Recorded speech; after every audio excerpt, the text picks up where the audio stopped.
Então, muito bem, caros e prezados e ilustres colegas, boas tardes, sejam muito bem-vindos. Espero que estejam bem, de boa saúde e ouvir-me bem. A Delegação de Braga da Ordem dos Advogados promove hoje aquela que creio que é já a nona sessão de um ciclo de formação à distância, através da plataforma Zoom, o webinar do Conselho Regional de Porto Ordens de Advogados, e neste caso será subordinado ao tema Imigração e Nacionalidade. São oradoras as senhoras doutoras Ana Ribeiro de Moura, Filipa Dantas, Michel Costa e Susana Lopes Guimarães.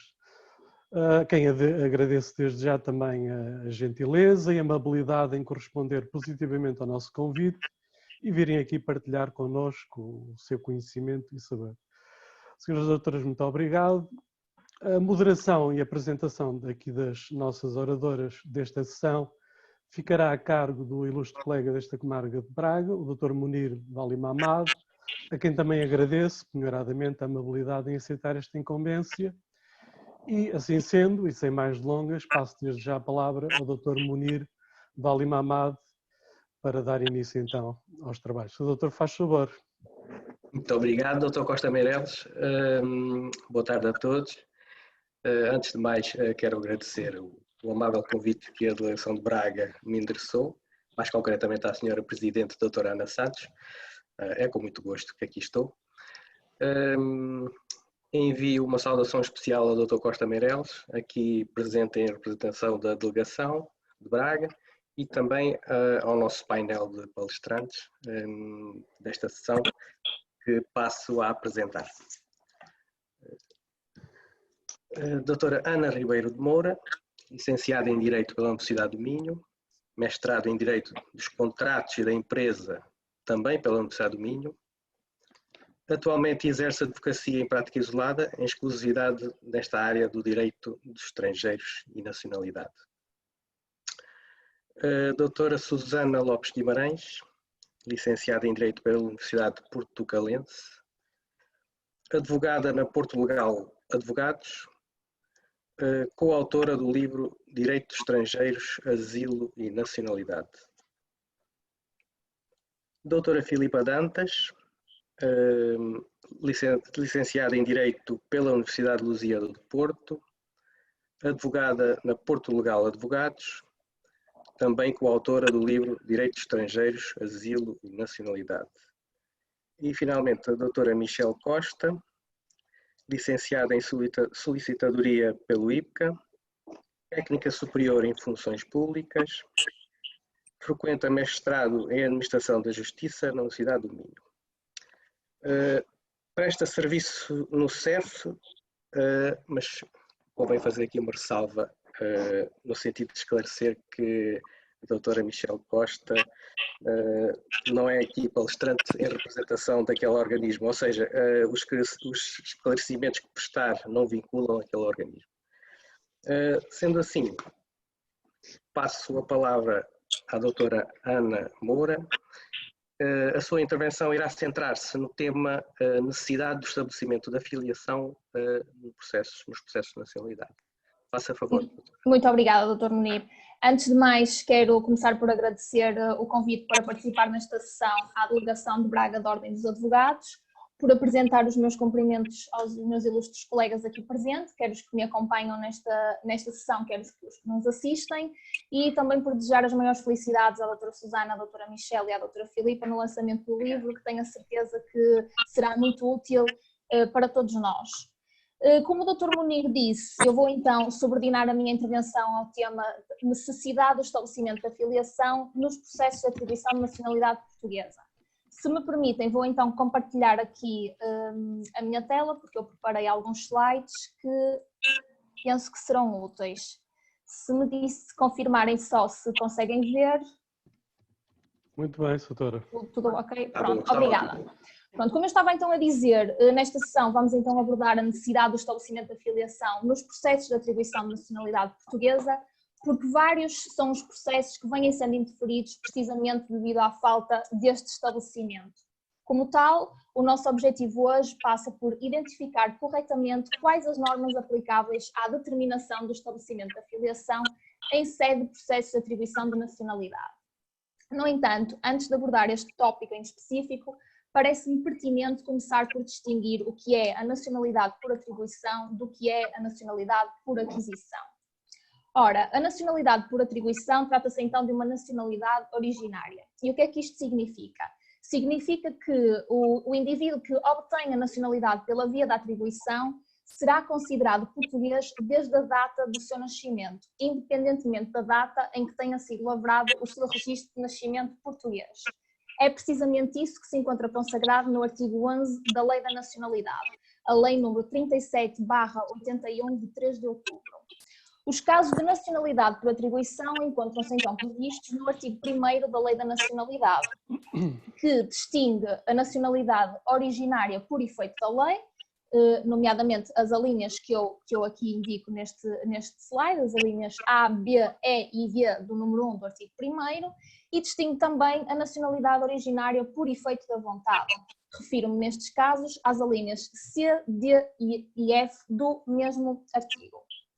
Por sua vez, a nacionalidade por aquisição trata-se de uma nacionalidade derivada, ou seja, o adquirente da nacionalidade pela via da aquisição será considerado português desde a data em que é lavrado o seu registro de nascimento. Os casos de nacionalidade por aquisição estão então previstos nos artigos 2, 3, 4, 5, 6, 29, 30 e 31 da Lei da Nacionalidade. Nesta sessão vamos então focar-nos nos casos de atribuição, mais concretamente nas alíneas C e D do número 1 do artigo 1º da Lei da Nacionalidade. Ambos estes preceitos exigem, portanto, o estabelecimento da filiação em relação ao progenitor português. Comecemos por ver o que nos diz a linha D. São portugueses de origem os indivíduos nascidos no estrangeiro com pelo menos um ascendente da nacionalidade portuguesa do 2º grau na linha reta, que não tenha perdido essa nacionalidade, se declararem que querem ser portugueses, possuírem laços de efetiva ligação à comunidade nacional e, verificados tais requisitos, inscreverem o nascimento no registro civil português. Esta linha, então, diz respeito aos processos de nexo de cidadãos portugueses. É claramente mais exigente do que a linha C que veremos a seguir, porque nos exige a comprovação deste requisito da efetiva ligação à comunidade nacional, requisito este que levanta várias questões. Este artigo deve então ser conjugado com o número 3 do artigo 1º da Lei da Nacionalidade, que estabelece os restantes requisitos desta via da atribuição, e também com o artigo 10A do Regulamento da Nacionalidade Portuguesa, o Decreto-Lei 237-A/2006 de 14 de dezembro. Em relação a este artigo, é de destacar a linha E do número 3, que elenca uma série de situações tipo que, uma vez verificadas, permitem então que se reconheça esta efetiva ligação do requerente à comunidade portuguesa. Por sua vez, a linha C do número 1 do artigo 1º determina que são portugueses de origem os filhos de mãe portuguesa ou de pai português nascidos no estrangeiro, se tiverem o seu nascimento inscrito no registro civil português ou se declararem que querem ser portugueses. Estamos, portanto, perante o preceito que diz respeito a filhos de cidadãos portugueses nascidos no estrangeiro. Preceito este que deve então ser conjugado com os artigos 8 e 9 do Regulamento da Nacionalidade Portuguesa que eu já referi. Ora, como referi anteriormente, tanto esta linha C como a linha D do número 1 do artigo 1º exigem o estabelecimento da filiação em relação ao progenitor português. A averiguação deste estabelecimento é então feita tendo em conta 3 fatores muito importantes. Em primeiro lugar, a data de nascimento do filho ou neto do cidadão português. Em segundo lugar, a data em que foi lavrado o seu registro de nascimento estrangeiro. E, em terceiro lugar, a pessoa que declarou esse mesmo nascimento. E por que razão é então este estabelecimento da filiação tão determinante para os processos de atribuição? Porque o artigo 14 da Lei da Nacionalidade dispõe claramente que só a filiação estabelecida durante a minoridade produz efeitos relativamente à nacionalidade. A data de registro, ou seja, a data em que foi lavrado o registro de nascimento estrangeiro, permite então identificar qual a lei temporalmente aplicável ao estabelecimento da filiação, ao passo que a diferença entre esta data de registro e a data de nascimento permite determinar se o estabelecimento da filiação ocorreu ou não na minoridade do interessado. Em caso afirmativo, será, portanto, relevante para efeitos da nacionalidade portuguesa. Caso esta filiação só tenha sido estabelecida na maioridade, é necessário ter em conta que isto não significa que o filho ou neto português não possa ele mesmo vir a ser português, mas sim, como veremos mais à frente, que se está vedada a via da atribuição, pelo que terá que recorrer a um processo de aquisição. Ora, como todos sabemos, o artigo 56, número 1 do Código Civil determina que a constituição da filiação é aplicável à lei pessoal do progenitor à data do estabelecimento da filiação. Por sua vez, o artigo 31, número 1 do Código Civil dispõe que a lei pessoal é a da nacionalidade do indivíduo. É, portanto, a conjugação destes dois preceitos que determina a aplicação das normas portuguesas ao estabelecimento da filiação nos processos de atribuição de nacionalidade portuguesa. Posto isto, cumpre então mencionar que as regras do estabelecimento da filiação que vigoraram ao longo do tempo podem ser divididas em 3 grandes momentos temporais. O primeiro, entre 1 de abril de 1911 e 31 de maio de 1967. O segundo, de 1 de junho de 1967 a 31 de março de 1978. E o terceiro, de 1 de abril de 1978 até aos nossos dias. Comecemos então por analisar o primeiro momento que eu referi, aquele que se verificou entre 1 de abril de 1911 e 31 de maio de 1967. Neste momento temporal são então aplicáveis as disposições do Código de Seabra e, dependendo da data em que foi lavrado o registro de nascimento estrangeiro, as disposições dos Códigos do Registro Civil de 1911, 1932 e 1958. Neste caso, o estabelecimento da filiação é feito então tendo em conta se o interessado é ou não filho de pais casados entre si. Em caso afirmativo, beneficia da presunção legal da legitimidade, verificando-se um reconhecimento automático da filiação e não podendo o registro ser lavrado em contrário a esta presunção. Significa isto então que qualquer pessoa poderia declarar o nascimento para que a filiação se considerasse estabelecida. Por outro lado, caso o interessado não seja de filho de pais casados entre si, a paternidade e a maternidade só ficam estabelecidas se declaradas respectivamente pelo pai ou pela mãe, aliás, pessoalmente ou por meio do procurador com poderes bastantes para o efeito ou em face de documento legal comprovativo de reconhecimento anterior. Como tal, se o declarante do nascimento tiver sido um terceiro, a filiação não se considera estabelecida. Tudo isto resulta dos artigos 101 do Código de Seabra, 160 do Código do Registro Civil de 1911, 260 do Código do Registro Civil de 1932 e 135 e 136 do Código do Registro Civil de 1958.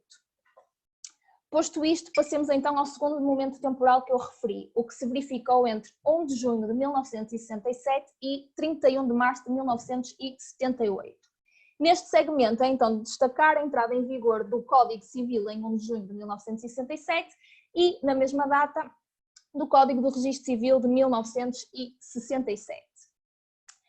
Também neste caso é então necessário começar por distinguir se o registando nasceu ou foi concebido na constância do casamento da mãe. Em caso afirmativo, verifica-se igualmente uma presunção legal de legitimidade, pelo que a filiação se considera estabelecida independentemente de quem foi declarante do nascimento. Isso mesmo resulta do artigo 142 do Código do Registro Civil de 1967. Por outro lado, caso o registando seja filho de pais solteiros ou com outro estado civil, mas capazes de perfilhar, é necessário realizar uma outra distinção, nomeadamente se o registro do nascimento foi lavrado no primeiro ano de vida do indivíduo ou depois. Ora, caso tenha sido lavrado no primeiro ano de vida do indivíduo, a paternidade só fica estabelecida se declarada pelo pai, pessoalmente, por meio do procurador ou em face de documento legal comprovativo de reconhecimento anterior. É então o que se encontra consagrado no artigo 145, número 1 do Código do Registro Civil de 1967. Já a maternidade considera-se igualmente estabelecida se a mãe tiver sido a declarante, novamente, pessoalmente, por meio do procurador ou em face de documento legal comprovativo de reconhecimento anterior. Caso o declarante do nascimento tenha sido um terceiro, era a mãe notificada para, no prazo de 15 dias, declarar se confirmava ou não a maternidade, sob a combinação de o filho ser havido como seu. Caso a mãe não pudesse ser notificada, negasse a maternidade ou se recusasse a confirmá-la, ficaria a mesma sem efeito. Tudo isto resulta dos artigos 146, número 1, 148, número 1 e 149, número 1 do Código do Registro Civil de 1967. Perdão. Por outro lado, se o registro de nascimento tiver sido elaborado depois do primeiro ano de vida do indivíduo, em relação à paternidade, é igualmente aplicável o artigo 145, número 1 do Código do Registro Civil de 67. E à maternidade, o artigo 146, número 1, também do Código do Registro Civil de 1967, pelo que tanto a filiação paterna como a filiação materna só se consideram estabelecidas se declaradas respectivamente pelo pai e pela mãe, mais uma vez, pessoalmente, ou por procurador com poderes bastantes para o efeito, ou em face de documento legal comprovativo de reconhecimento anterior. Por fim, o terceiro momento temporal é então aquele que se verifica desde 1 de abril de 1978 até aos nossos dias. Desde essa data tivemos então já em vigor 2 códigos do registro civil. Em primeiro lugar, o Código do Registro Civil de 1978, que entrou em vigor precisamente no dia 1 de abril desse ano, e o Código do Registro Civil de 1995, que se mantém em vigor até hoje. Ora, desde 1978 temos então de começar por distinguir se o registro diz respeito ao nascimento ocorrido há mais ou há menos de um ano. Ora, se o nascimento tiver ocorrido há menos de um ano, a maternidade declarada considera-se estabelecida sem mais, tal como determinam os artigos 141, número 1 do Código do Registro Civil de 78 e 113, número 1 do Código do Registro Civil de 95. Já no caso da paternidade, é necessário distinguir se a mãe é ou não casada. Se o for, deve ser mencionada obrigatoriamente a paternidade do marido da mãe, em virtude da presunção da paternidade consagrada nos artigos 1826, número 1 do Código Civil, 146, número 1 do Código do Registro Civil de 78 e 118, número 1 do Código do Registro Civil de 95. Por sua vez, se a mãe não for casada, a paternidade só se considera estabelecida mediante reconhecimento voluntário ou judicial da mesma, tal como determinado pelos artigos 148 do Código do Registro Civil de 78 e 120 do Código do Registro Civil de 95. Já se o nascimento tiver ocorrido há mais de um ano, é necessário começar por determinar quem foi o declarante do nascimento. Se tiver sido a própria mãe, é evidente que também neste caso a filiação materna se considera estabelecida sem mais, de acordo com os artigos 142, número 1 do Código do Registro Civil de 78 e 114, número 1 do Código do Registro Civil de 95. Tal como vimos anteriormente, se a mãe for casada, verifica-se a aplicação da presunção da paternidade em relação ao marido da mãe. Se a mãe não for casada, a paternidade também só se considera estabelecida mediante reconhecimento voluntário ou judicial da mesma. Por outro lado, se o pai tiver sido declarante, a filiação paterna considera-se estabelecida nos termos dos artigos 148 do Código do Registro Civil de 78 e 120 do Código do Registro Civil de 95. No entanto, a filiação materna não se considera estabelecida, mesmo que o pai tenha sido declarante do nascimento e o interessado, registando, seja filho de pais casados entre si. Neste caso, tal como determinado pelos artigos 142, números 2 e 3 do Código do Registro Civil de 78 e 114, números 2 e 3 do Código do Registro Civil de 95, é notificada a pessoa indicada como mãe para, no prazo de 15 dias, declarar se confirma a maternidade sob a cominação de o filho ser havido como seu. Se negar a maternidade ou não puder ser notificada, a menção da maternidade fica, então, sem efeito. Este regime é igualmente aplicável nas situações em que o declarante do nascimento tenha sido um terceiro. Ora, para terminar então esta minha exposição, eu gostaria de deixar só algumas notas finais. Em primeiro lugar, referir que esta minha exposição foi feita tendo em conta um cenário ideal, ou seja, tendo em conta as situações em que o estabelecimento da filiação ocorre precisamente na data em que é lavrado o registro de nascimento.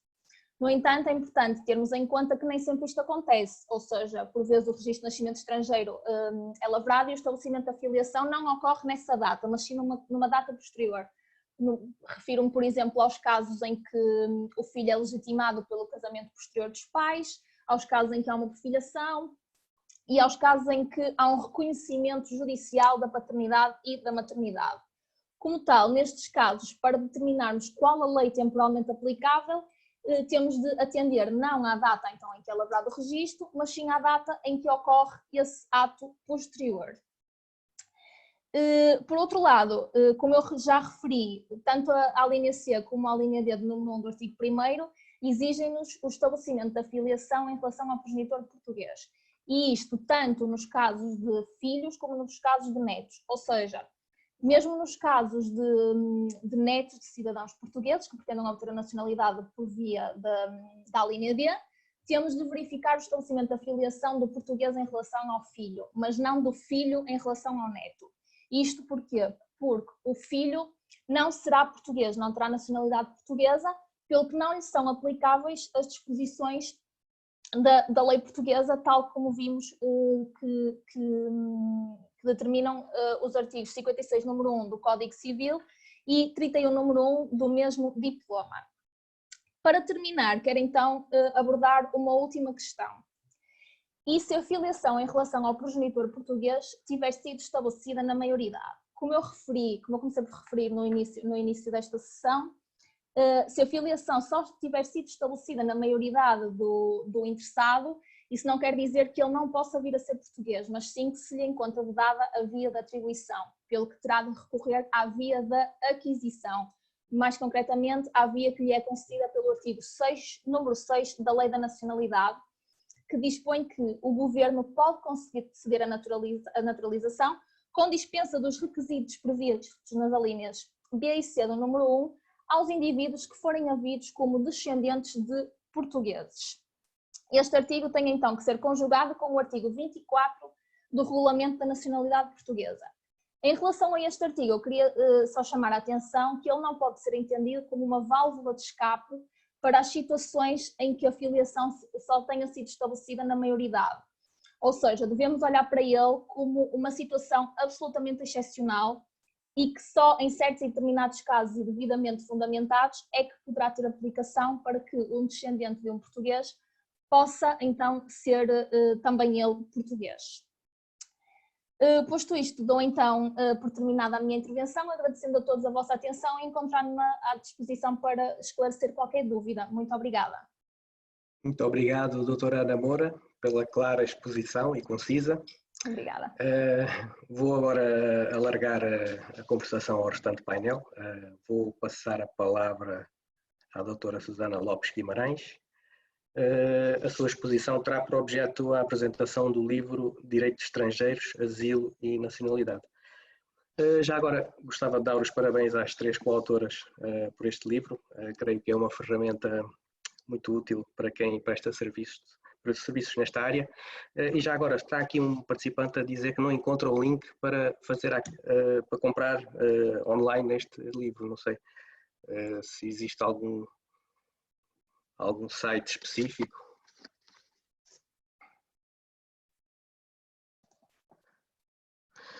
Doutora Susana, faça favor então. Tem que ativar o seu microfone, está desativado. Ok. Muito obrigada, doutor Munir. Boa tarde a todos. É com enorme prazer que participo nesta conferência, organizada pela Delegação da Ordem dos Advogados de Braga, subordinada ao tema Imigração e Nacionalidade.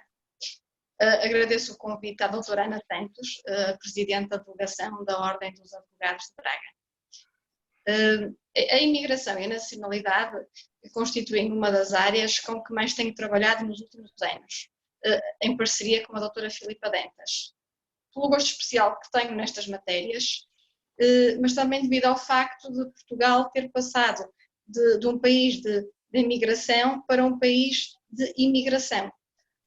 E ainda devido ao facto de cada vez mais pessoas quererem ter a nacionalidade portuguesa. Temos um país com excelentes características, temos um clima fantástico, temos a costa, a gastronomia, a segurança, a qualidade de vida, entre outras, que atrai a atenção de muitos estrangeiros para virem investir, morar e trabalhar em Portugal. A título de curiosidade, posso dizer-vos que em 2019 entraram no nosso país 105.423 estrangeiros provenientes do Brasil, 34.663 provenientes de Cabo Verde, 30.908 estrangeiros provenientes da Roménia e da Ucrânia 29.218. São realmente números bastante elevados. Conforme é consabido, esta entrada também de estrangeiros em Portugal levanta imensas questões legais. E na prática do dia-a-dia, enquanto profissionais nesta área do direito dos estrangeiros e da nacionalidade, eu, a doutora Filipa e a doutora Michelle Costa, constatamos que não existia no mercado uma obra que reunisse a legislação mais importante e relevante desta área. Então, surgiu a ideia de unirmos os nossos esforços e fazermos um compêndio que reunisse não só a legislação principal, a lei do asilo, a lei da nacionalidade, a lei dos estrangeiros, mas também e principalmente a legislação avulsa, de mais difícil acesso, nomeadamente resoluções, portarias, decretos-leis, que regulam esta área do direito, de modo a facilitar a todos e a simplificar a vida dos profissionais que lidam com esta área, nomeadamente advogados, magistrados judiciais, funcionários judiciais, estudantes, juristas, consulados, o próprio CEF, o CNAI, todos eles. Penso que será uma obra útil para todos eles. Esta ideia não surgiu assim de repente, surgiu há cerca de 2 anos, está hoje concretizada através do livro que tenho a oportunidade de vos apresentar, Direito dos Estrangeiros, Asilo e Nacionalidade. É um compêndio de legislação, mas também com alguns contratos e algumas minutas que achamos importante inseri-las. Este livro foi publicado pela editora, não sei se dará para ver, AAFDL, e encontra-se à venda no site desta editora. Portanto, passo a dizer www.livraria.aafdl.pt. Ele encontra-se disponível em formato impresso e para já à venda, portanto, neste site que acabei de referir, sendo que posteriormente será disponibilizado aos seus parceiros comerciais e também brevemente estará disponível em formato e-book. O livro encontra-se impresso desde fevereiro do presente ano, só tendo sido lançado agora no mercado face ao surto de Covid-19 que atrasou a sua publicação e alterou por completo o nosso modo de estar e viver em sociedade. Portanto, fizemos um lançamento online que não estava de todo previsto. As alterações legislativas nesta fase também passaram a ser uma constante e em 31 de março foi publicada a Lei número 2/2020, a Lei do Orçamento de Estado, que veio introduzir alterações à Lei número 23/2007, de 4 de julho, na sua redação atual. Alterações essas para vigorarem durante o ano de 2020. Assim, a Lei número 2/2020, 31 de março, no seu artigo 183, simplifica a concessão e renovação da autorização de residência para o ano de 2020. E assim, a autorização de residência temporária, prevista no número 1 do artigo 75 da Lei 23/2007, de 4 de julho, passa a ser válida pelo período de 2 anos, contados da data da emissão do respectivo título, e renovável por períodos sucessivos de 3 anos. Se bem se recordam, até agora, portanto, ela era válida pelo período de 1 ano e renovável pelo período de 2 anos. Depois, no artigo 184, portanto, o artigo 184 da Lei do Orçamento de Estado também, altera a validade do título de viagem para refugiados, ao consagrar que, e torno a frisar, em 2020, este título é válido pelo período de 5 anos, contados desde a data da emissão do respectivo título. Por último, a Lei nº 2/2020, 31 de março, Lei do Orçamento de Estado, no artigo 185, decreta que durante o ano de 2020 é suspensa a fixação do contingente global para efeitos de concessão de visto de autorização de residência para exercício de atividade profissional subordinada, previsto no artigo 59 da Lei 23/2007, de 4 de julho, e aplica-se à emissão dos mencionados vistos as condições previstas no número 5 do referido artigo. Portanto, estes 3 artigos da Lei do Orçamento de Estado temos que ter em consideração durante este ano de 2020 face ao surto de Covid-19 que assolou o mundo inteiro. Era o que eu vos queria dizer. Espero que este livro, que este compêndio, que seja útil para todos que trabalham nesta área. Despeço-me com um grande obrigada por terem disponibilizado o vosso tempo para estarem aqui a assistir e dado a oportunidade de eu e a Escola de Autoras divulgarmos o livro Direitos dos Estrangeiros, Asilo e Nacionalidade, compêndio de legislação, contratos e minutas. Obrigada. Muito obrigado, doutora Susana Guimarães, pela sua exposição. Passo agora a palavra à doutora Filipa Dantas. A sua intervenção irá abordar mais especificamente os diplomas legais inseridos no livro. Faça favor, doutora Filipa. Muito obrigada, doutor Munir. Obrigada, vou também a doutor Munir e doutor César Meireles.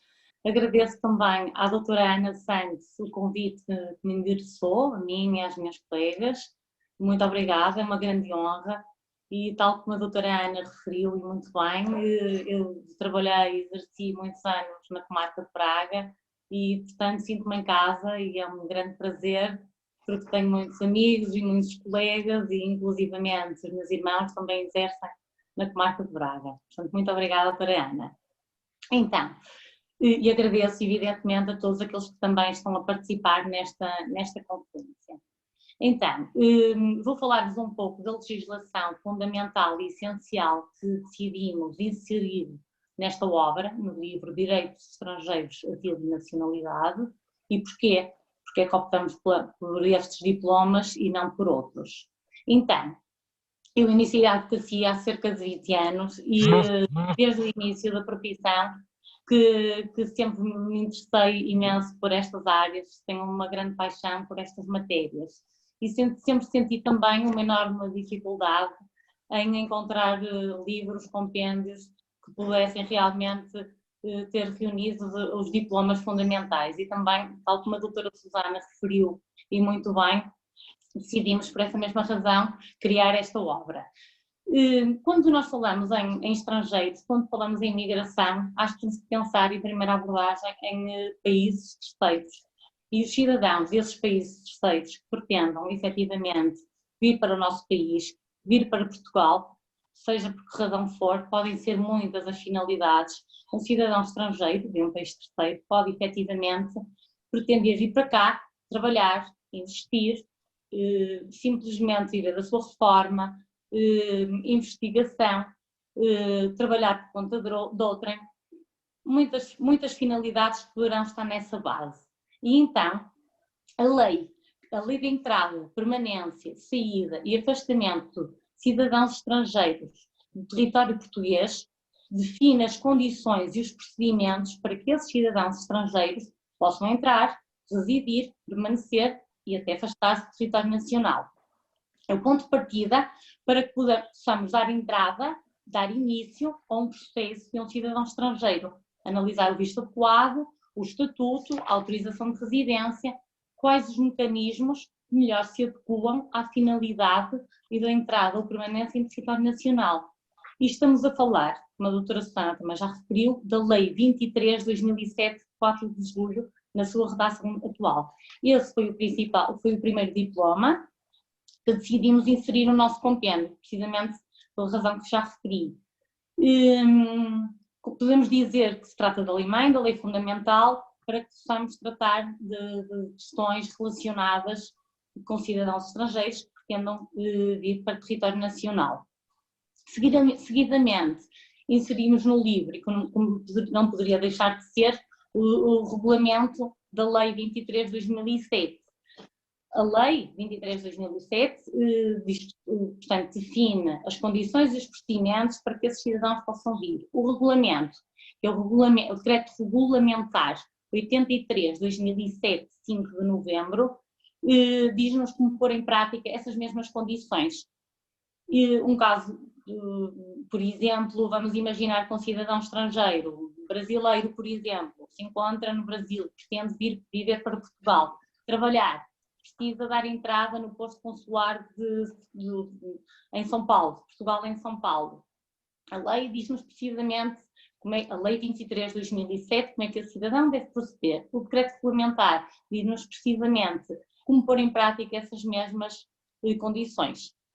Seguidamente, e uma lei também muito importante que consideramos e achamos essencial inserir no livro, é a Lei 37 de 2006, de 9 de agosto, e que regula o exercício do direito de livre circulação e residência dos cidadãos da União Europeia.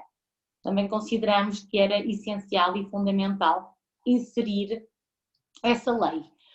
Posteriormente, e outra lei que também não poderia deixar de estar inserida no livro, é a Lei 27 de 2008, de 30 de junho, e que diz respeito às condições de procedimentos de concessão de asilo ou proteção subsidiária.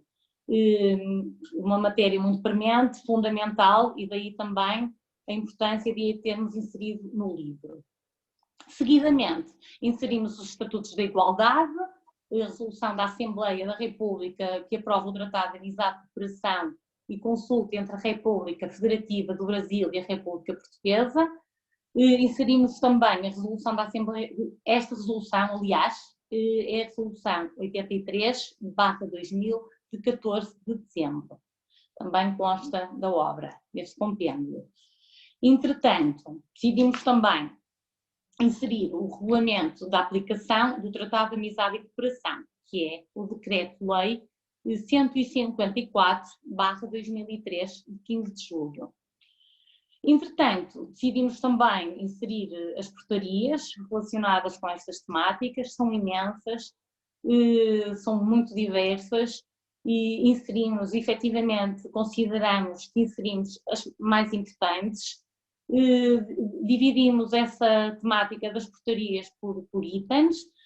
A primeira portaria que inserimos, achamos que é das mais utilizadas, é a portaria que se refere aos meios de subsistência, e eu vou agora socorrer-me aqui do compêndio para tentar transmitir-vos quais são, efetivamente, as portarias que nós decidimos inserir, a primeira das quais, como já referi, é dos meios de subsistência, e é a portaria 1563/2007, de 11 de dezembro, e que define os meios de subsistência de que devem dispor os cidadãos estrangeiros para a entrada e permanência em território nacional.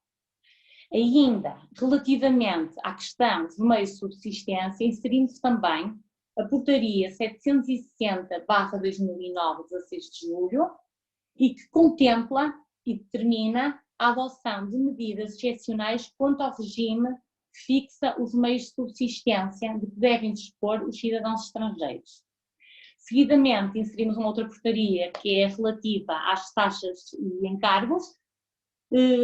A primeira é 1334/C de 2010, de 31 de dezembro, e define os atos da Secretaria e fixa os montantes das referidas taxas a praticar por todas as entidades tuteladas pelo Ministério da Administração Interna.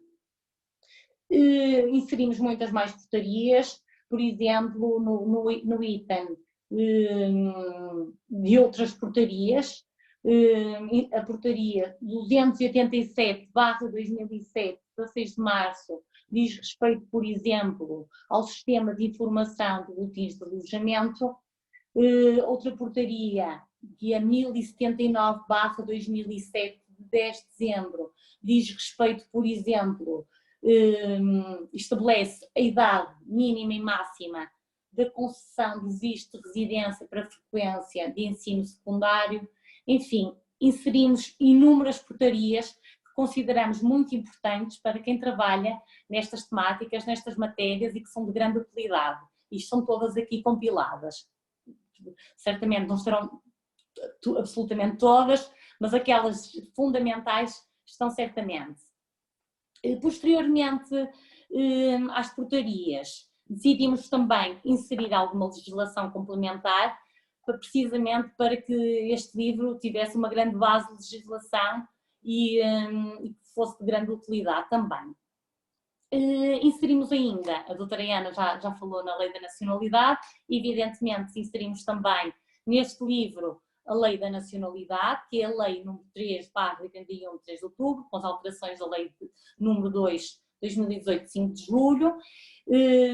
Entretanto, também inserimos portanto, o Decreto-Lei que regulamenta a Lei da Nacionalidade também. E, por fim, decidimos também inserir alguns extratos de legislação que estão correlacionados com estas temáticas, como, por exemplo, os extratos da Constituição da República Portuguesa, extratos de legislação do Código Civil também, o Código de Código de Processo Civil, Código de Processo Penal, o regulamento, exatamente, o regulamento implementar dos registros e notariado, e também, por fim, um extrato de legislação relativo ao regime dos contratos de trabalho dos profissionais de espetáculos. Também inserimos esse extrato de legislação no que diz respeito a esta temática, a esta matéria.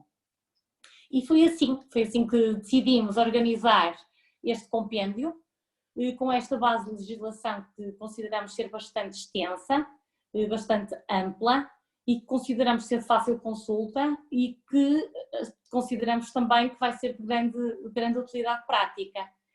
Espero que esta abordagem da legislação nestas temáticas tenha sido interessante e que de alguma forma possa ajudar os colegas e todos aqueles que trabalham nestas áreas, ajudá-los nestes assuntos da imigração, da nacionalidade, do asilo, uma vez que o objetivo é mesmo esse, é simplificar a nossa vida profissional. Muito obrigada. Muito obrigado, doutora Filipa Dantas, por esta exposição e por estes esclarecimentos legislativos. Passava agora a palavra à doutora Michelle Costa. A sua intervenção será mais focalizada no enquadramento das medidas Covid-19, no contexto de imigração, com breve abordagem aos normativos relacionados e implicações práticas. Faça a favor da sua doutora. Boa tarde a todos, agradeço a presença de todas as pessoas que estão a nos assistir numa sexta-feira à tarde. Também não temos, vou fazer a mesma brincadeira que fiz há pouco, não temos bares para onde ir, não. É só para quebrar um bocadinho de gelo. O meu nome é Michelle Costa, a apresentação já foi feita pelo Dr. Munir. Eu queria agradecer o convite que me foi endereçado pela doutora Ana Santos, presidente da delegação de Braga, a doutora Ana Ribeiro Moura, formadora, que partilhou o seu espaço, a sua sala de aula virtual connosco, foi muito simpática e também gostei muito de conhecê-la, foi um imenso gosto também ouvir a sua apresentação, também aprendi bastante, posso desde já dizer. O Dr. Munir Valimamar também, uma simpatia, um moderador aqui da nossa Obrigado. Sala de aulas, formação, webinar. Hoje em dia nós podemos designar o que quisermos. O Dr. Costa Meireles, que acabei de conhecer, muito prazer, muito gosto, muito obrigada pelo convite também e por estar a representar a delegação de Braga aqui conosco. Porque é que eu escolhi contextualizar as medidas que saíram direcionadas à imigração ou que abrangem, de certa forma, aos cidadãos estrangeiros, porque nós temos muitas pessoas que estavam em uma situação muito desconfortável, não é? Poderiam ficar em situação de permanência irregular porque estavam de férias e os voos foram cancelados, as fronteiras foram encerradas.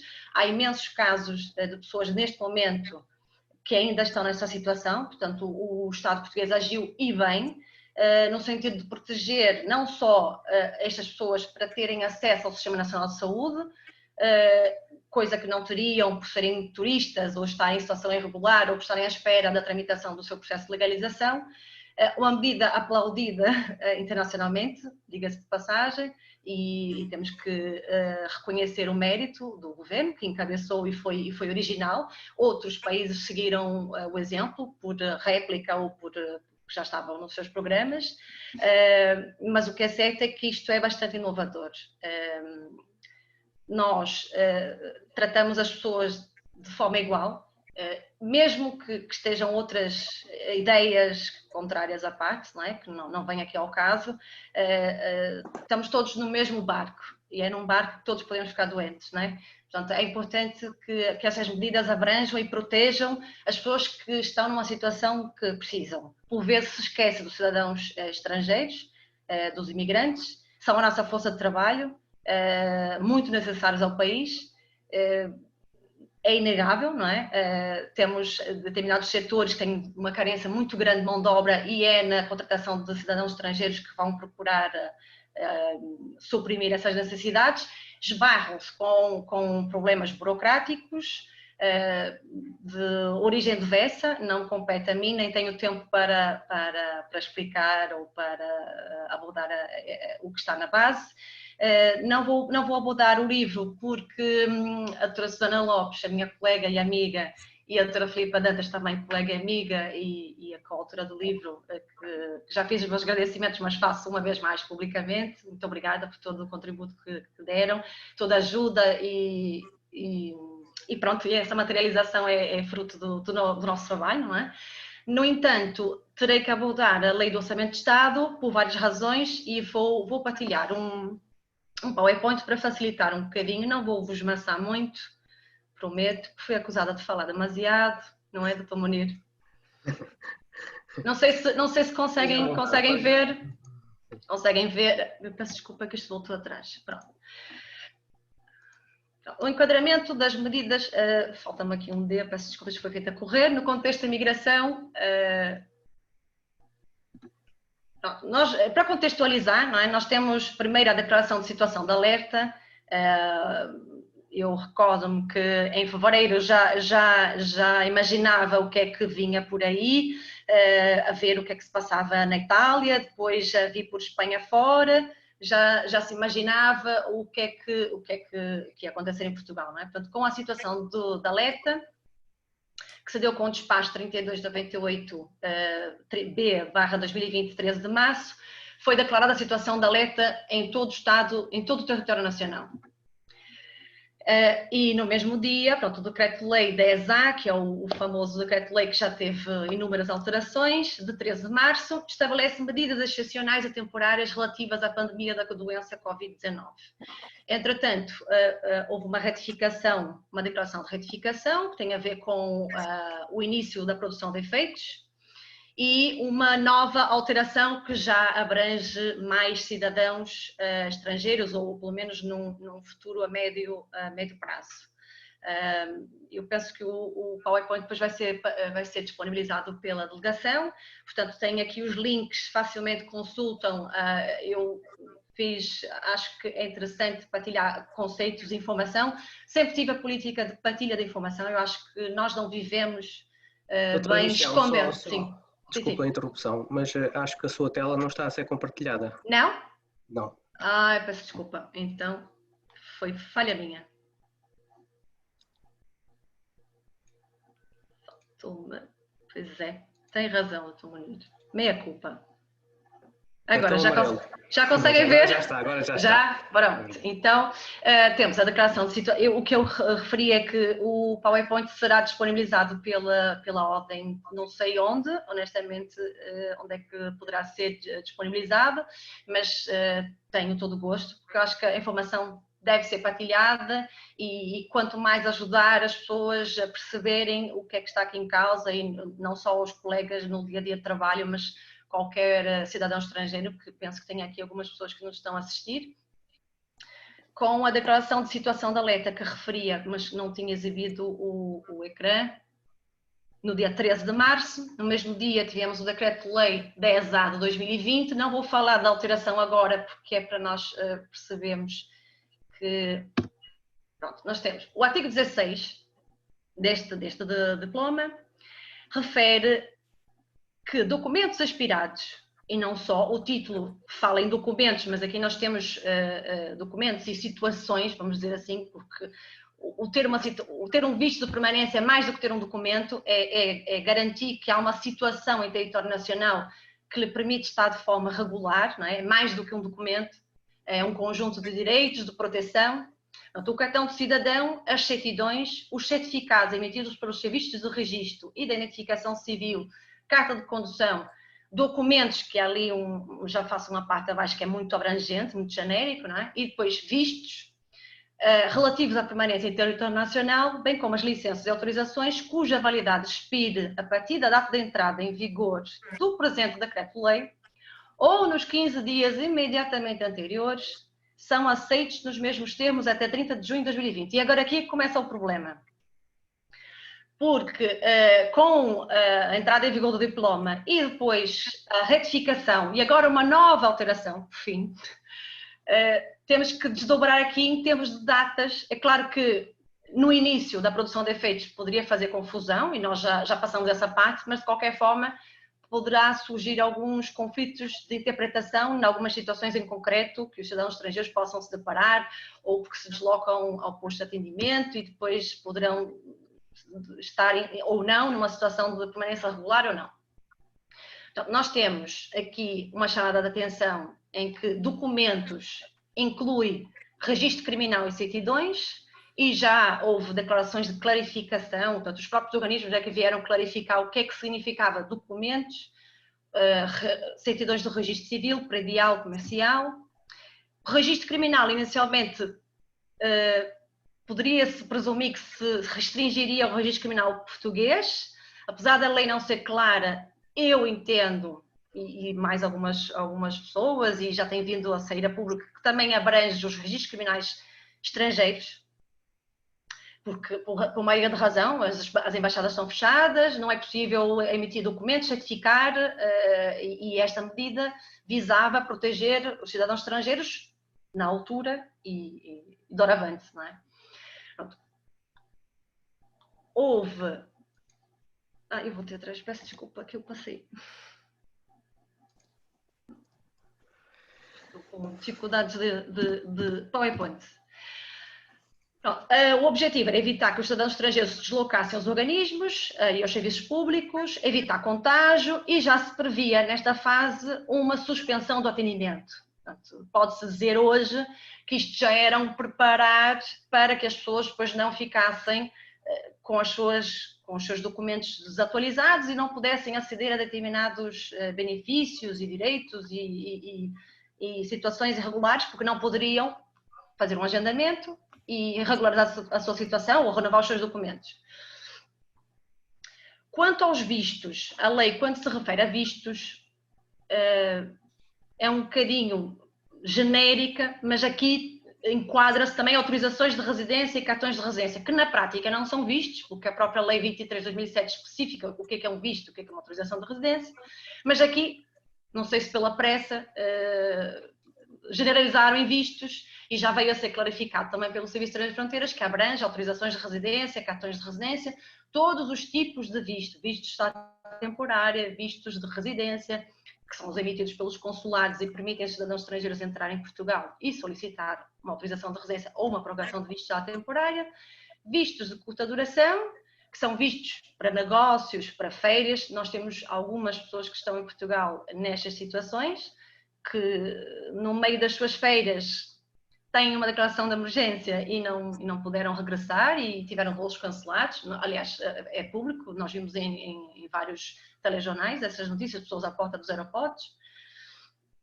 E depois faz-se aqui uma distinção quanto à entrada em vigor, que depois nós balizamos no 24 de fevereiro de 2020. Portanto, todas as pessoas que tiveram os seus vistos ou os seus documentos expirados no dia 24, inclusive em diante, considera-se que o documento é válido. não é? Portanto, podemos dizer que é uma renovação administrativa oficiosa pelo Governo.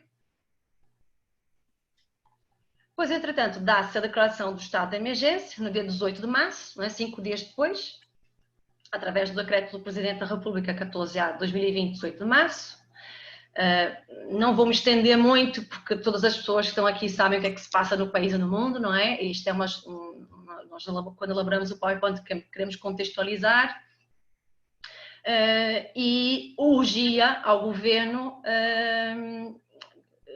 ir atualizando as medidas conforme a situação fosse avançando. Não é? Porque primeiro começamos com o estado de alerta, que evoluiu para um estado de emergência, que também permite ao Governo legislar dessa forma.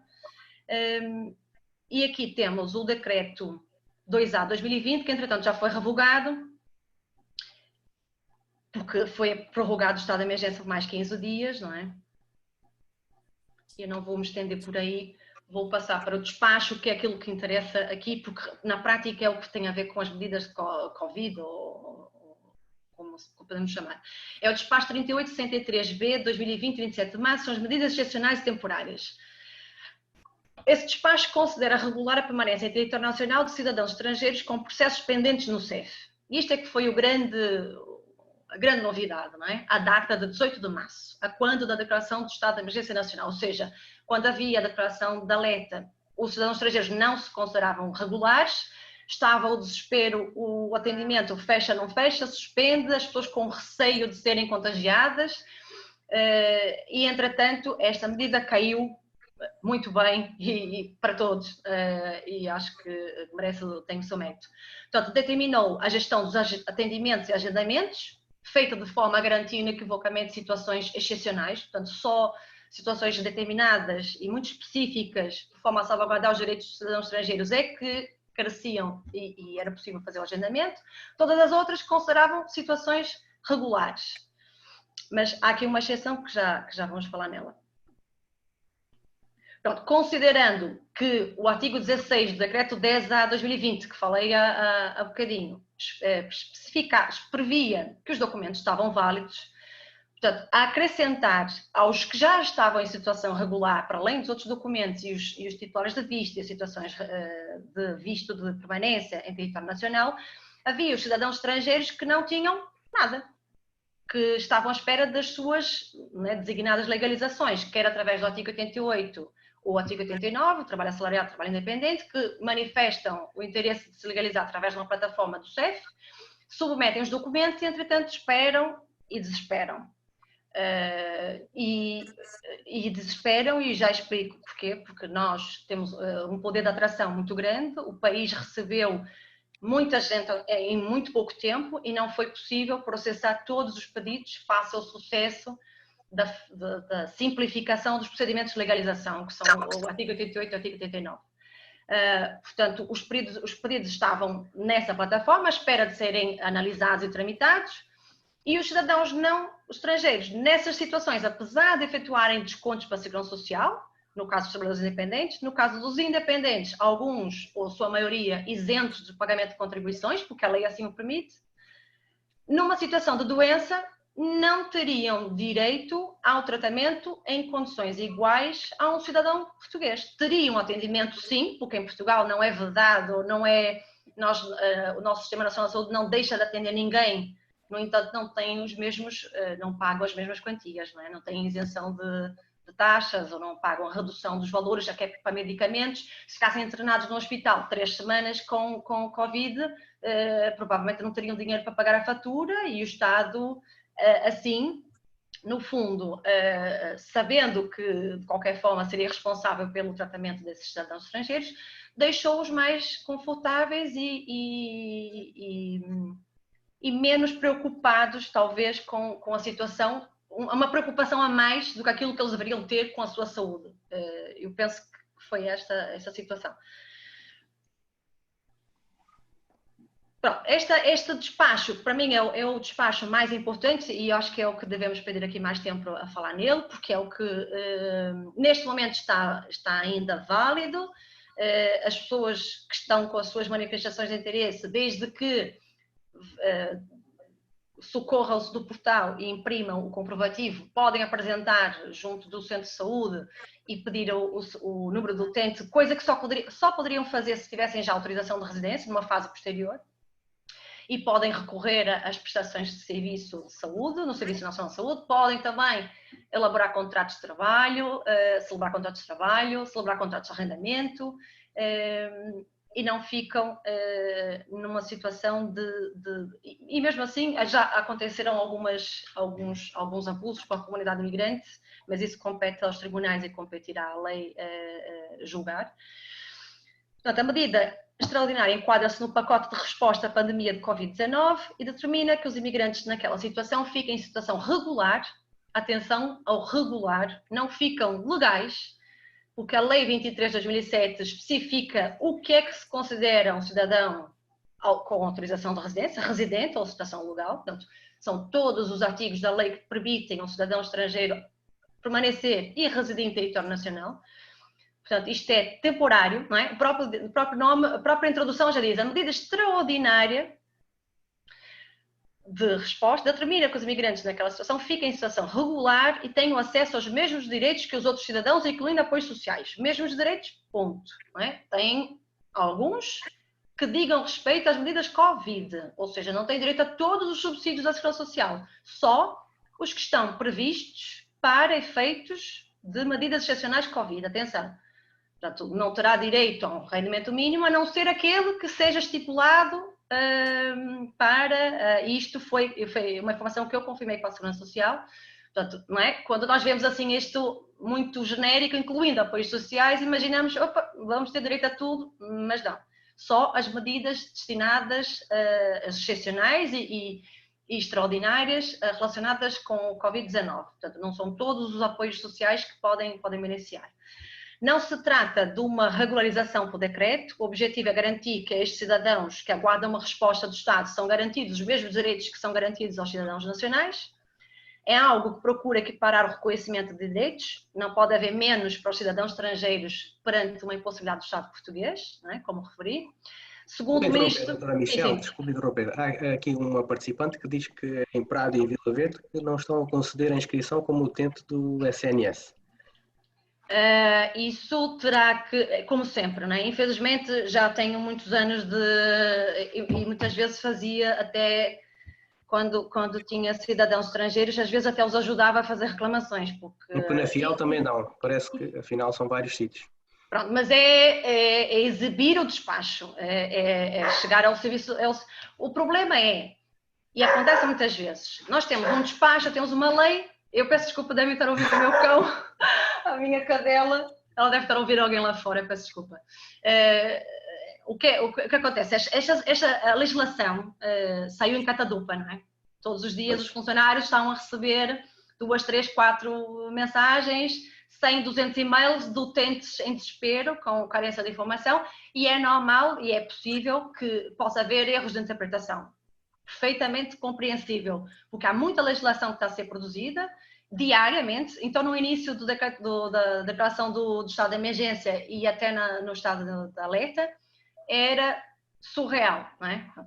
Nem todas as pessoas têm capacidade de interpretar a lei, porque não são obrigadas a isso, não é? Mesmo nós que temos formação jurídica, às vezes também temos dúvidas, por isso é que vamos para o tribunal e discutimos em tribunal, portanto é suposto. Com assertividade, o que eu recomendo é que, independentemente de conseguirem ou não o número, e isso agora é uma parte, não é o número que vos faz diferença neste momento. O que faz diferença é que tenham acesso, se ficarem doentes, tenham acesso ao Sistema Nacional de Saúde e pagam o que eu ou qualquer pessoa que faz descontos para a Segurança Social, um cidadão português, um cidadão estrangeiro com autorização de residência, pagaria. Eu acho que é isso que tem que se sentir mais seguro. Se tem o número, se não tem o número, isto é uma coisa que vai se resolver, não é? Mas eu aconselho que se desloquem munidos do despacho e peçam para falar com quem estiver à frente do posto de atendimento, com a coordenação. Uma participante afirma que fez isso e ainda pediu o livro de reclamações, só que não adiantou nada. Assim, o livro de reclamações não é uma chantagem, não é? Não é o livro de reclamações eu tenho um serviço que não é prestado da forma mais conveniente e eu faço constar do livro que não fui atendida da forma como eu gostaria de ser atendida, ou, perante a lei, há uma injustiça que tem que ser reparada. A reclamação não é resolvida no imediato, há 10 dias úteis para ser analisada e respondida e eventualmente verificar a situação da pessoa. Não sei se já passaram os 10 dias úteis ou não, mas é possível, e eu nestes casos o que recomendo é que que reporte sempre, o cidadão estrangeiro, sempre que vir algum direito seu a ser, vamos dizer, não vou dizer violado, que seja colocado de lado, tem sempre o Alto Comissariado, pode-se deslocar ou pode atrás do e-mail, preferencialmente por e-mail, não se desloquem os serviços, nesse momento ainda estamos em risco. Tem o CNAIM, não é? No Porto, em Lisboa, tem o Alto Comissariado, muitas vezes intervém nestas situações de injustiça contra os direitos dos estrangeiros. Ou então, a Provedoria da Justiça, que também pode, através do site do Provedor de Justiça, apresentar uma reclamação. O que é exigido ao Provedor de Justiça é que primeiro sempre faça uma reclamação prévia com o órgão que tem a causa, não é? E só depois é que recorra ao Provedor de Justiça. Bem, entretanto, perdi-me aqui. Não. Não. Pronto, eu vou saltar aqui um bocadinho. Pronto, temos o artigo 88, 89 e 90 são os únicos 3 pedidos ou registros que são abrangidos por esse despacho e todos os que entraram até o dia 18 de março. Ou seja, qualquer pessoa que submeta no portal uma manifestação de interesse depois do dia 18 de março, ou seja, no dia 19 em diante, não está abrangido por este despacho, por estas medidas. Lamentamos muito, mas não fomos nós que fizemos a legislação, portanto, e já há muito tempo, não é? Mas a baliza é 18 de março.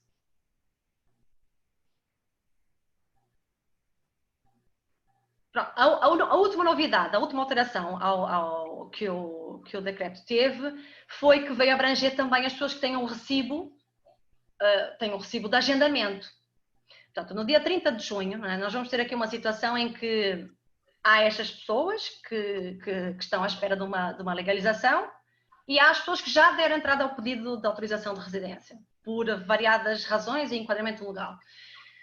Essas pessoas têm um recibo comprovativo da entrada de um pedido, do início do procedimento administrativo. Mas temos as pessoas que, abrangidas por esse despacho, têm uma manifestação de interesse já validada pelo CEF, portanto, têm um parecer positivo, e vão fazer um agendamento para se deslocar ao CEF. Inclusive, os cidadãos estrangeiros que têm documentos que são válidos até 30 de junho de 2020, são considerados válidos até 30 de junho de 2020. Portanto, depois do dia 30 de junho, qualquer pessoa que faça um agendamento, o agendamento será considerado como se tivesse os documentos válidos. Pronto, aqui repito um bocadinho. Não é? Se deu entrada a um processo, eles chamam processo, mas não é um processo, é um registro, é uma manifestação de interesse. O processo, aqui no caso, é controverso. Há quem entenda que é um processo, há quem entenda que não. Portanto, considera-se regular a permanência, deixa-me só alertar, que é até 30 de junho de 2020. Não é? Portanto, até 30 de junho de 2020 são os documentos que são considerados válidos, todas as autorizações de residência, todos os cartões, todos os vistos e as pessoas que não estão legais, mas que submeteram os seus pedidos no portal do CEF, e inclusive as que, depois do dia 30, fizerem agendamentos. E, muito brevemente, só a Lei do Orçamento de Estado, não vou falar nos outros artigos, porque já me estendi. A Lei 2 de 2020, 31 de março, que já a doutora Susana já abordou. A Lei do Orçamento de Estado, o artigo 183, altera a validade das autorizações de residência para 2 anos. E eu vou fazer aqui só vou abrir um parêntese. Não são todas as autorizações de residência que passam a ter 2 anos na concessão. Só aquelas que a lei não especifica prazo. Ou seja, todas que são abrangidas pelo artigo 75. Porque há artigos ao longo da lei que especificam explicitamente que a concessão é válida por 1 ano. Por exemplo, a dos estudantes. E essas mantêm-se 1 ano. As renovações por período de 3 anos também. Por exemplo, a autorização de residência para investimento designado visto gold, o artigo 90, número 2, refere especificamente que a renovação é válida por 2 anos. Portanto, não é abrangido pelo artigo 35. Portanto, temos que ter atenção que há exceções. Regra geral, durante o ano 2020, algumas autorizações de residência serão emitidas por 2 anos e algumas serão renovadas por 3, não todas. Não tenho tempo para entrar aqui nessa especificação. Pronto, e deixar sempre o alerta que esta medida, esta alteração do Orçamento de Estado é válida só para 2020. Portanto, no dia 1 de 1 de 2021, ou teremos uma nova lei, ou uma alteração antes que entre em vigor em 1 de 1 de 2021, ou então volta tudo ao normal. Autorizações de residência por 1 ano concessão e renovações por 2 anos. Deixo uma frase que não é de todo, vamos dizer, a parte do AC e DC não é minha, já é usual no ambiente Covid. Assistimos a uma medida corajosa e histórica do governo português, bastante elogiada internacionalmente, ao reconhecer direitos aos cidadãos estrangeiros que aguardam uma resposta do Estado, garantindo os mesmos direitos que são garantidos aos cidadãos nacionais. Assim, eu ouso dizer que doravante diremos direito dos estrangeiros e imigração AC/DC, antes de Corona e depois de Corona. Muito obrigada. Muito obrigado, doutora Michelle Costa, pela sua exposição. Eu aproveitava que ainda está no uso da palavra para lhe colocar ainda uma questão. Eu penso que é uma questão comum a vários participantes, por isso vou colocá-la agora. Os cidadãos estrangeiros que submeterem pelas plataformas de registro em uso no CEF uma manifestação de interesse, ao abrigo dos artigos 88, 89 e também 90, bem como os que submeterem os pedidos de concessão junto do CEF, que problemas ou dificuldades é que poderão vir a ter? Pronto, já acabei por abranger um bocadinho quando já me colocou as questões do participante que já tem problemas, por exemplo, para conseguir a inscrição no Serviço Nacional de Saúde. Por exemplo, é um problema atual. Já vou falar dos problemas que eu acredito que possam existir no futuro. Os problemas atuais são os organismos efetivamente darem cumprimento ao despacho. Não me compete a mim, porque não represento, e também não é nessa qualidade que aqui estou de representar um organismo, mas eu sempre aprendi, porque também tenho origem estrangeira, eu nasci no Brasil, sou filha de mãe brasileira e filha de pai português, tenho as duas nacionalidades, e já cá estou em Portugal há 28 anos. Sempre aprendi que com um sorriso, educação e simpatia e assertividade nós conseguimos tudo. E depois temos a lei. Temos a lei que eu até acho que fica um bocadinho depois disso tudo e podemos sempre tentar falar com outra pessoa que está no serviço, ir acompanhado de alguém que possa explicar melhor a nossa situação ou pedir para falar com a pessoa que está a coordenar o atendimento. No entanto, eu gostava só de abordar os problemas que as pessoas podem ter no futuro, que é, primeiro, foi o problema de interpretação. Eu acho que houve uma interpretação muito errada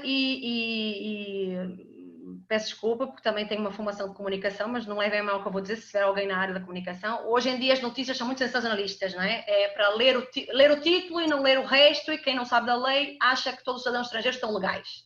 Esses cidadãos estrangeiros não estão, infelizmente, não estão, e nem poderiam estar, porque a lei a lei 23/2007 não permite, e a lei excepcional, das medidas excepcionais também não legalizou ninguém. Seria muito conflituoso e problemático se assim o fosse, não quer dizer que não possa vir a ser. Eu, por exemplo, acho que numa situação, todas as pessoas que reúnem os requisitos, poderia haver um despacho que as tornassem regulares, desde que não tivessem registro criminal e cumprissem com ausência de condenações superior a um ano, que é o que a lei exige, não é? Isso também é o mínimo que podemos manter. No entanto, nós vamos ter aqui dois problemas, que é a incapacidade temporária de resposta dos organismos, que é por uma questão de agendamentos, não é?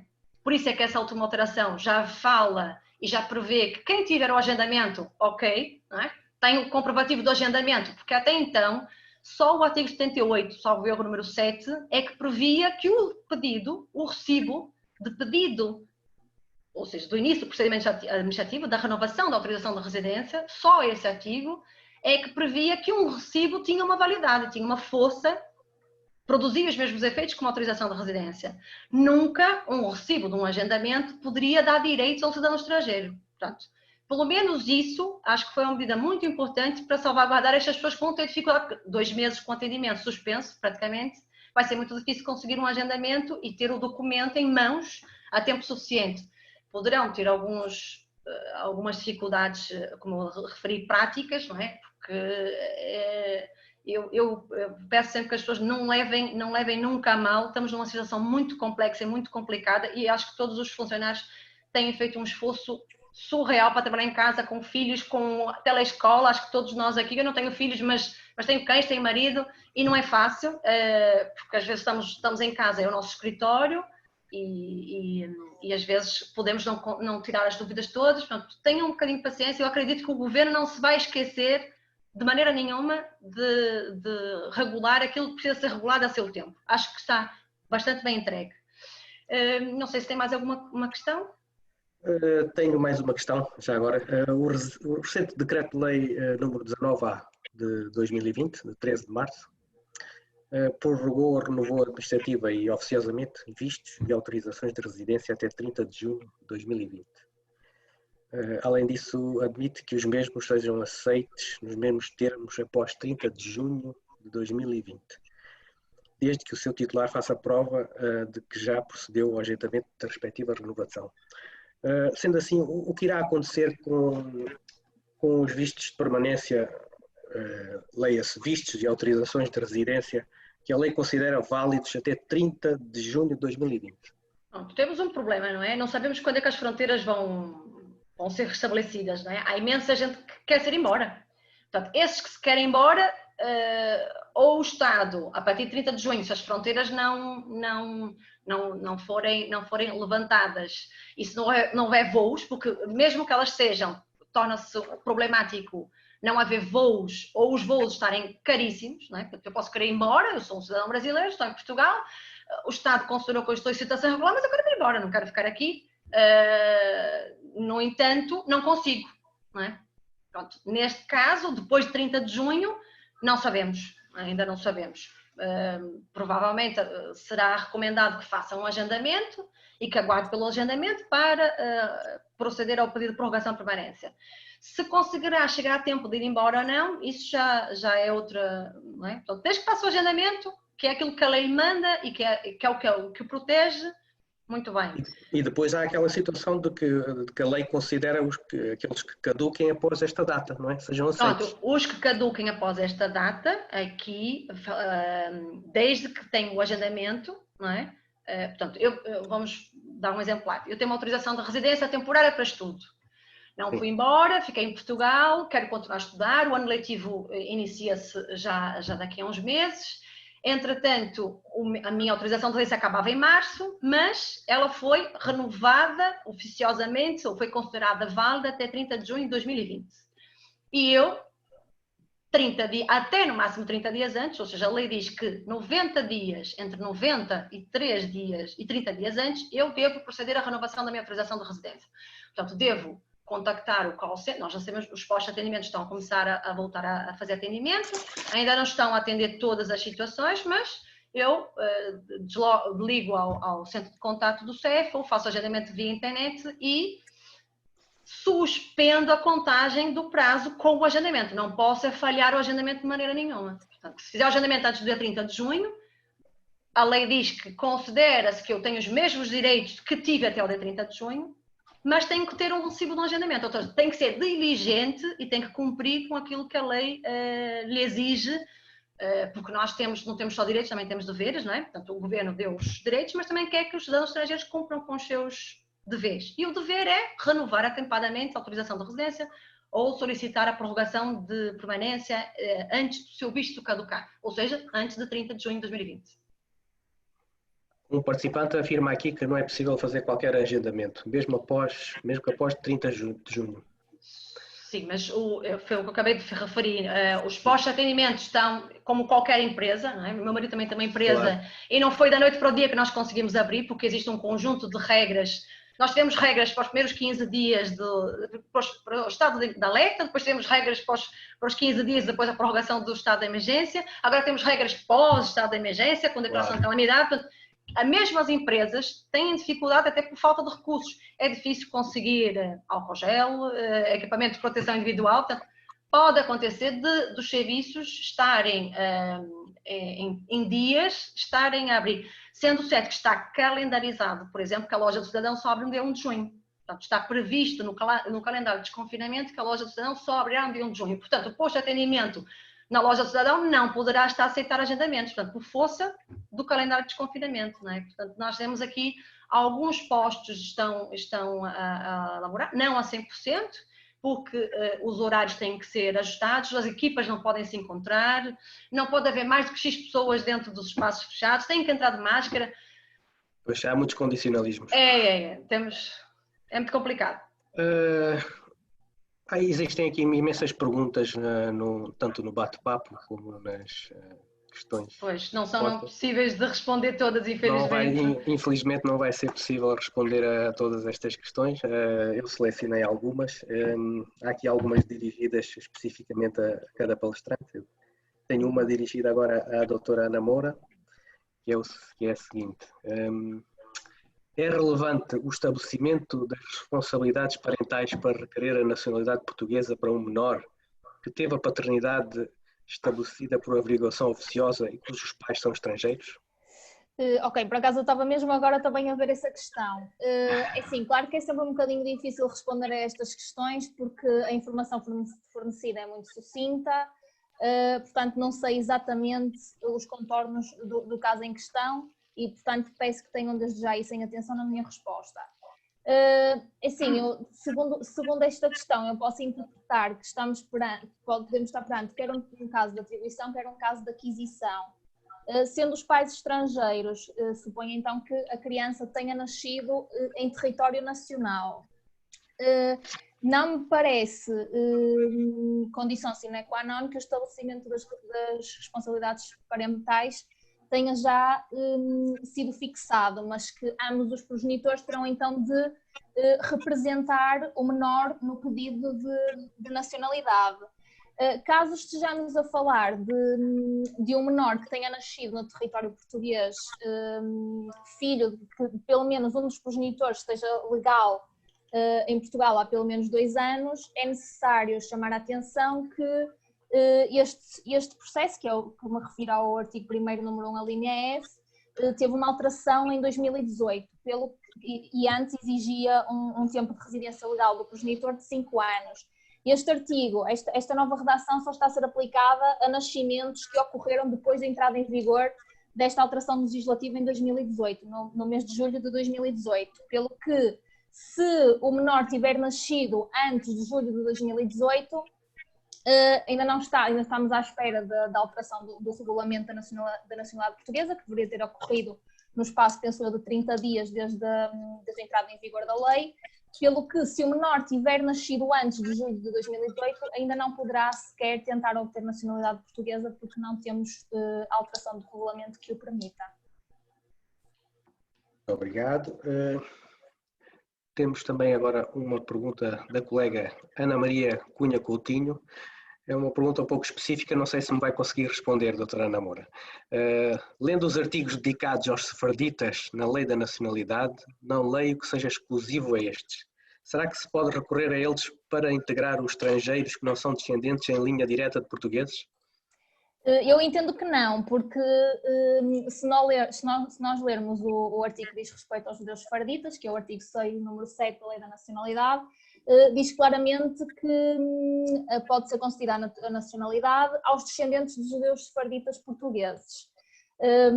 Ou seja, a grande maioria dos processos de judeus sefarditas são instruídos com certificados da comunidade israelita, certificados esses que são, portanto, no fundo, a prova de que o requerente é precisamente descendente de judeus sefarditas. Se não conseguirmos fazer esta prova, não poderá obter a nacionalidade por esta via.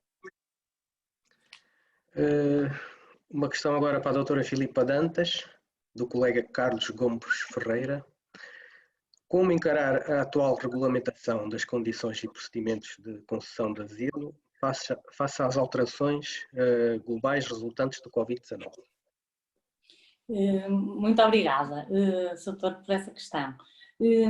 Considero que, face às circunstâncias que nos encontramos atualmente, deverá ser tido em consideração e ter em atenção as medidas que, entretanto, também vão surgir mudanças, vão surgir alterações e julgo que é preciso ter em atenção todas essas questões. De qualquer forma, eu julgo que a questão do colega também é um bocadinho vaga. Eu pedia, se calhar, que o colega Concretizasse melhor, não é? eficaz, exatamente, se fosse possível. Vamos ver se nos está a ouvir. Muito bem. Entretanto, enquanto o colega reformula a pergunta, Sim. tenho aqui outra questão. Creio que a doutora Michelle já respondeu a isto, mas vou formular na mesma, é da colega Selma Lino. Os títulos provisórios emitidos antes de 18 de março de 2020 já ficam válidos por 2 anos? Não. A lei só entrou em vigor em 1 de abril de 2020. Portanto, só são abrangidos os títulos emitidos a partir, inclusive, 1 de abril de 2020. Ok.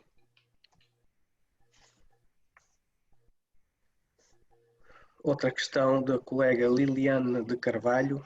Há possibilidade de convolução para aqueles que tiveram atribuída a nacionalidade com base no artigo 6º, número 6 da Lei da Nacionalidade? Sim, ora bem, os processos de convolução dizem respeito também a processos de netos que, antes da entrada em vigor da alteração que foi introduzida na Lei da Nacionalidade em 2017, que tornou os processos de netos processos de atribuição, deixando de ser aquisição.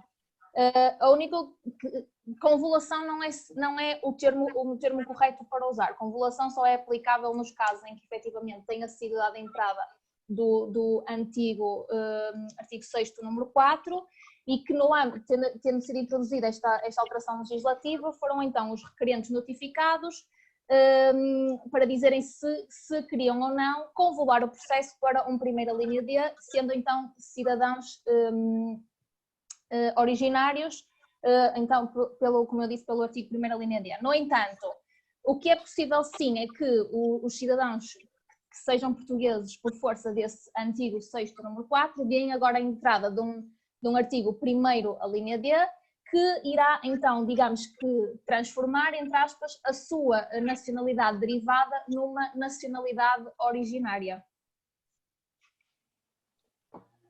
Muito obrigado. Uma pergunta do colega Adriano, não vejo o apelido. A obtenção da cidadania pelos vistos Gold, quantas renovações são necessárias, considerando que é necessário estar com residência legal do pedido? Além disso, é verdade que a lei prevê 2 anos o prazo de renovação Golden Visa. Todavia, para a concessão não existe prazo específico. Assim, ocorreria a incomum solução de tanto a concessão como a renovação em 2020 serem 2 anos? Doutora Michelle. A segunda parte, sim. Concessão 2 anos, renovação 2 anos. Sendo certo que já não é abrangida pela alteração, porque ela só é válida para 2020, e mesmo que fosse, não é? Portanto, quando chegasse a renovar daqui a 1 ano, já não teríamos essa possibilidade, porque ela só decorre durante o ano de 2020. Mas a lei prevê um prazo específico para a renovação, portanto, a renovação 2 anos, concessão 2 anos. A primeira parte, deixa-me ver se percebi, é assim, normalmente as pessoas fazem contagem de renovações, mas acho que não vale a pena entrar, acho que complicar aquilo que é fácil. Não se contam renovações, contam-se anos, são 5 anos. São 5 anos.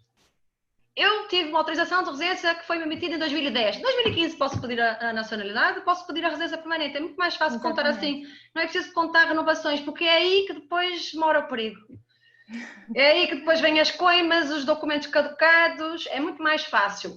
Vejam, se não se lembrarem, porque às vezes acontece, não é? Podem pedir uma contagem de tempo, uma certidão.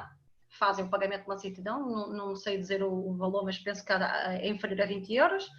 E o serviço emite uma certidão a referir quantos anos. Não é obrigatório para efeito de nacionalidades, mas há pessoas que não se lembram, não sabem e precisam ter a certeza antes de estar a gastar a quantia para pedir a nacionalidade por naturalização, não é? Mas seja por qualquer tipo de autorização de residência, o que a lei exige são 5 anos de autorização de residência ou de permanência regular, pronto, que isto depois já temos que entrar em outras explicações mais demoradas.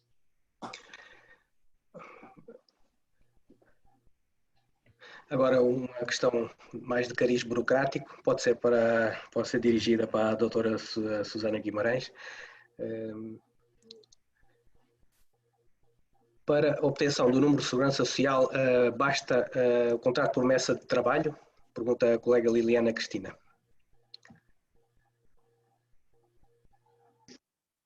Sim, pode tentar, com um contrato de promessa de trabalho, tentar obter o número da segurança social. Portanto, será a resposta afirmativa. Pergunta o colega Luciano Blandi. Como fica a prova exigida pelo artigo 16, número 3, se o CEF, no caso de manifestação de interesse, se o sistema informático do CEF não disponibiliza data para agendamento? Como referi, e volto a referir, assim, o calendário de desconfinamento do governo só previu, a partir do dia 4 de maio, nós estamos no dia 8, 4 dias atrás, começou o desconfinamento em Portugal e a possibilidade dos atendimentos começarem a funcionar. Por exemplo, a Câmara do Porto determinou que 10 dias depois, após o calendário, ou seja, no dia 14 de maio, ainda vai ter restrições no atendimento. Portanto, o calendário não é estanque, não quer dizer que no dia 4 os serviços tenham que estar a funcionar, quer dizer que a partir daquele dia já podem começar a funcionar e precisam de condições. Nós tivemos em dias, não é? Nós tivemos aliás, até houve uma dificuldade de algumas pessoas interpretarem quando é que acabou a declaração do estado de emergência e entrou a calamidade, e foi muito em cima da hora, em 2 a 3 dias não dava tempo de organizar e operacionalizar, porque é preciso, há funcionários que estão em casa a tomar conta dos filhos, alguns estão em teletrabalho, há pessoas que têm que ser protegidas pela lei porque não podem estar a trabalhar, que são pessoas que têm problemas oncológicos ou têm doenças e não podem, e está previsto na lei. Portanto, o Estado tem que ver que funcionários é que tem, quais são os que podem trabalhar, como é que vai organizar os seus espaços físicos para receber os cidadãos estrangeiros, tem que criar regras, tem que criar normas, tem que controlar a entrada dos cidadãos estrangeiros. Tenham um bocadinho de paciência. Isto agora, nos próximos dias, vai ser normalizado. Entretanto, o colega Carlos Gomes Ferreira concretizou um pouco mais a sua questão e o que pretendia saber era mais a nível comunitário, sobre a legislação, portanto, a nível comunitário, como é que se iria processar em termos de harmonização. Vá lá. Não sei se nos consegue. Não consigo perceber, desculpe, mas não consigo perceber a abrangência da pergunta. Não, era a pergunta que há pouco foi. Mas eu também realmente, peço desculpa, doutor, eu também não consigo entender o alcance. Quem é que fez a pergunta? Carlos Gomes Ferreira.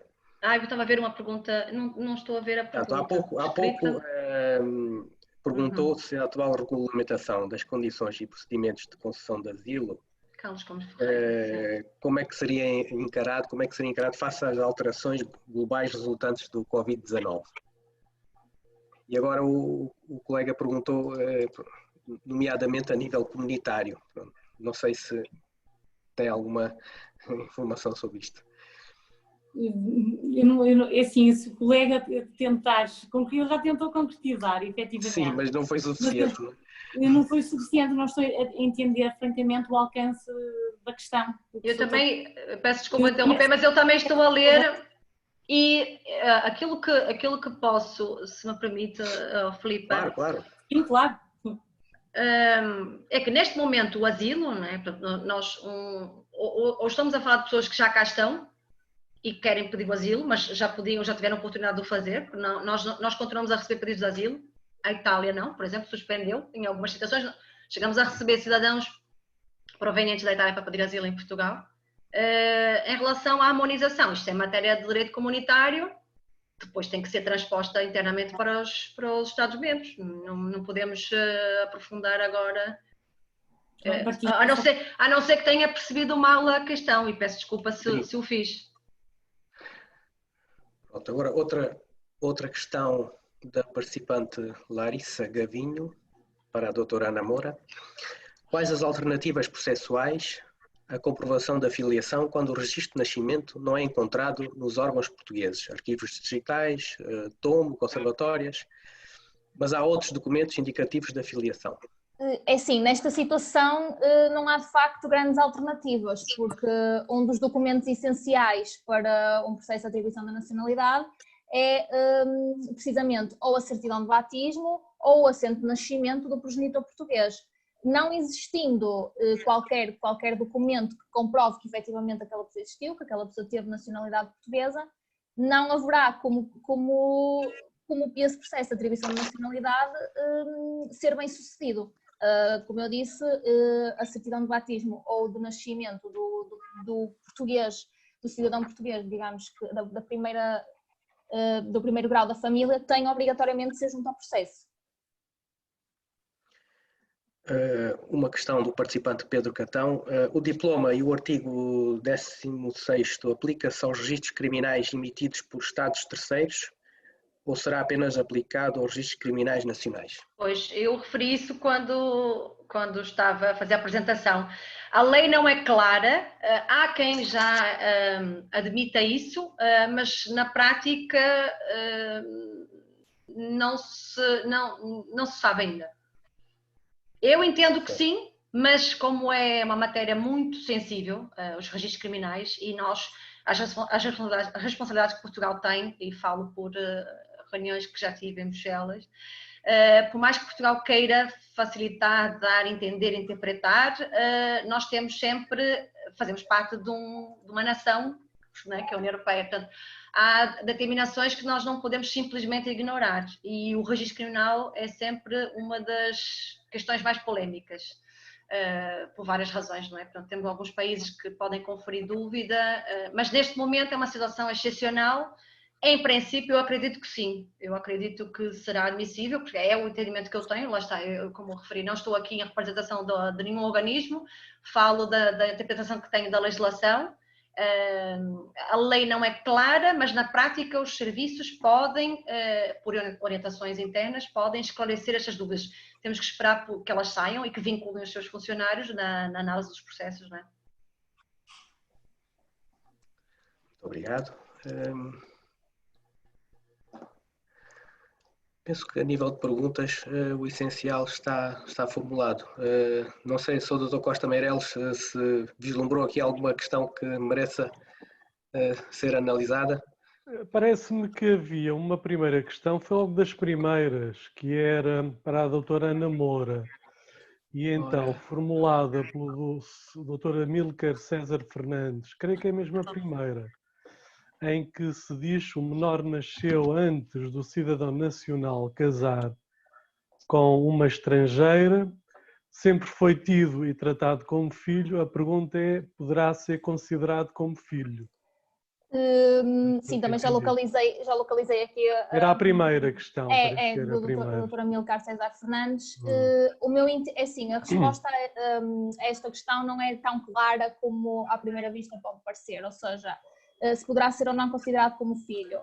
Independentemente disso, eu sugeria um caminho alternativo, tendo o cidadão português casado com uma cidadã estrangeira, desde que sejam casados há mais de 3 anos, e depois, claro, comprovando também a ligação portuguesa à comunidade nacional, esta senhora poderá desde logo obter a nacionalidade portuguesa por ser casada com um cidadão português. Sendo o filho dela menor, poderá também adquirir a nacionalidade portuguesa pelo artigo 2º da Lei da Nacionalidade, pelo que aqui não será sequer necessário provar que o menor foi ou não tido e tratado como filho do cidadão português.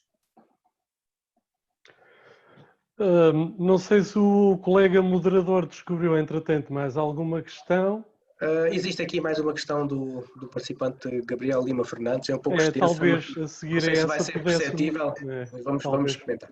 Num caso em que é possível comprovar a paternidade de facto na minoridade, mas que essa paternidade só tenha vindo a ser reconhecida no estrangeiro na maioridade do solicitante da atribuição de nacionalidade em função de um relacionamento de concubinato do progenitor português, é possível conseguir a atribuição, uma vez que a aquisição pode gerar a perda da nacionalidade originária do país estrangeiro por imposição constitucional deste país?